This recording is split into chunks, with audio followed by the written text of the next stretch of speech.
got a bye week. First thing I think of is getting healthy, Yep. getting guys that are nicked up, letting them rest, get healthy.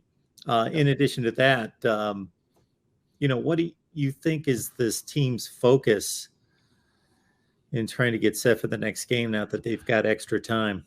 Yeah, so we talked with Mike Norvell on Tuesday and today. Main focus right now is, like you said earlier, getting healthy, recovering. That was a nasty three-game stretch, and to be honest, Florida State came out of it pretty well.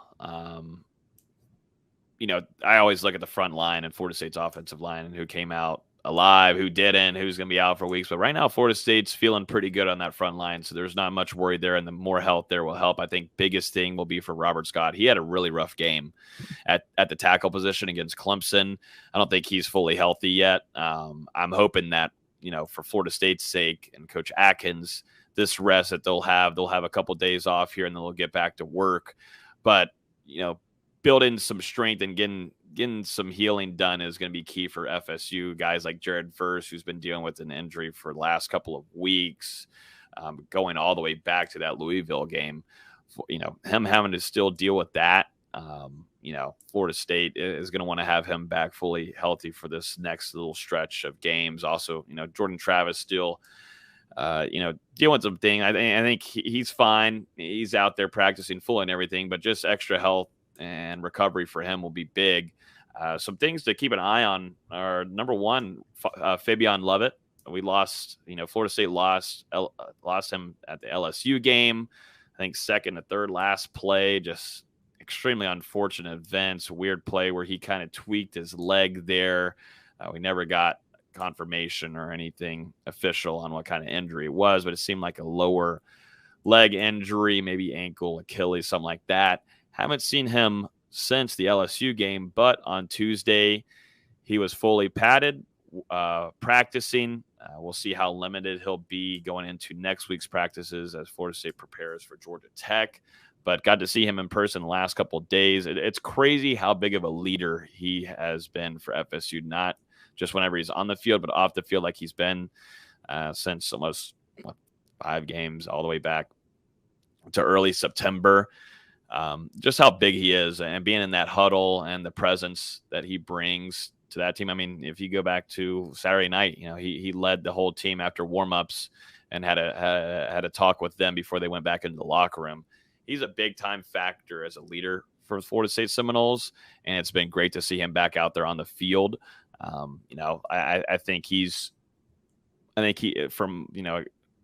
I'm expecting him to be available against Georgia Tech at this rate.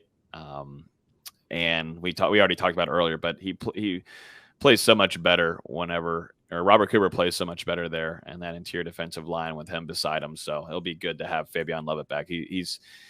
It's going to show how much Florida State missed him after the last stretch of the season. And then Winston Wright Jr. is always a big one. Everybody is wondering what's going on there with him. An explosive player coming out of West Virginia that transferred this last offseason. There's been some improvement here during practice. He's now going in on one-on-ones with defensive backs. First time that we've really seen him going in contact drills. He's always been, for the last couple of weeks, running routes and catching balls from the quarterbacks.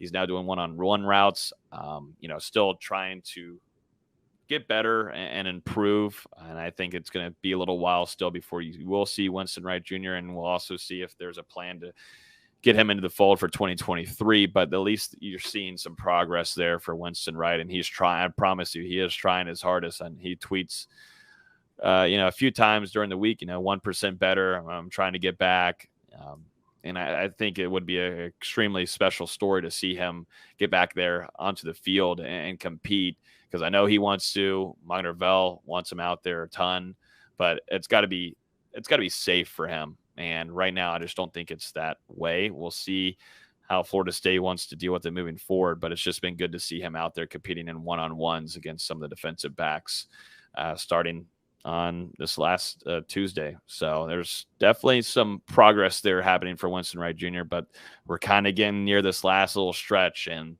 we'll just see for Florida State's trainers and the medical staff on what they want to do and what they think will be the safest measure for him. It just stinks because he was going in through an injury, through the spring, Didn't really get to see him fully healthy. And then you have that, disaster with the car wreck that, was down there on the leg and injured him.